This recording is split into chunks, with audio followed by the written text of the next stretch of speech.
In the battle of the carbon tax, are you on board for axing the tax or caring about the planet? Hi, I'm Brian Lilley, political columnist for the Toronto Sun.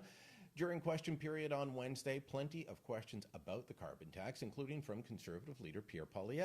He kept asking Trudeau about reports tabled in Parliament by his own government, one from the Environment Department, one from the Finance Department, showing that the carbon tax and the carbon tax too, the clean fuel standards, will cut a big hole of between $34 and $40 billion in the Canadian economy. That means the economy will shrink by that much due to the effects of these carbon taxes. Poilievre kept asking about this. How much will it cost? Because Trudeau has called these reports lies. They were from his government. He said Poilievre's a liar for claiming this. But here's what we're getting. Listen to Poilievre, and then we'll play you Trudeau. Poilievre is asking issues about what the carbon tax does to you and your ability to pay your bills, buy food, put gas in the car.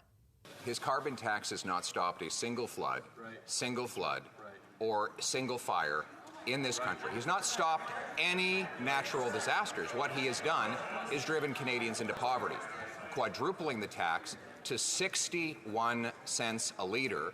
Will cause a nuclear winter for our economy.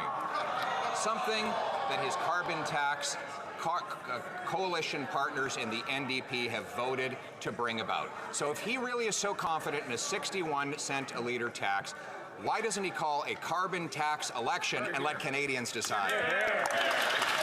Now, those are everyday concerns of everyday Canadians, and you can love the environment and still have those concerns because we all have to put gas in the tank. We all have to buy groceries, and inflation over the last several years has driven everything up, and the carbon tax has been part of that. What's Justin Trudeau's reaction to this? He talks about whether you love the planet or not. Speaker, the problem with the Leader of the Opposition is he believes in slogans. He just doesn't believe in climate change.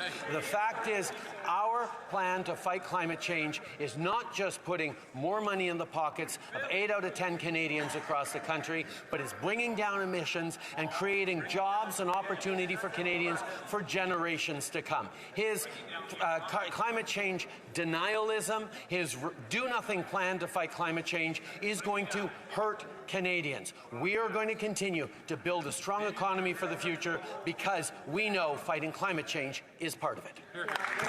To Trudeau and his Liberals, you can't deal with the environment unless you have a carbon tax. Mark Carney, his new financial advisor for the Liberal Party, recently said that we'll have trouble selling into the United States if we don't have a carbon tax. The United States, our biggest trading partner, does not have a carbon tax. By the way, neither does China, whose emissions continue to go up, and who continue to build coal plants at a rate of 1 to 2 plants every 2 weeks? It's a massive increase in China in terms of their emissions. Canada having a carbon tax is not changing the climate. It's not happening. And there are ways to deal with climate change that don't involve a consumer carbon tax that's driving up the price of everything. But Justin Trudeau wants you to believe that if you don't believe in his specific policy, it's because you hate the planet and want it to burn. Maybe that's why Canadians are no longer trusting Trudeau on this file, even though it is the one he staked his career on. Let me know what you think. Drop a comment down below. Share this on social media.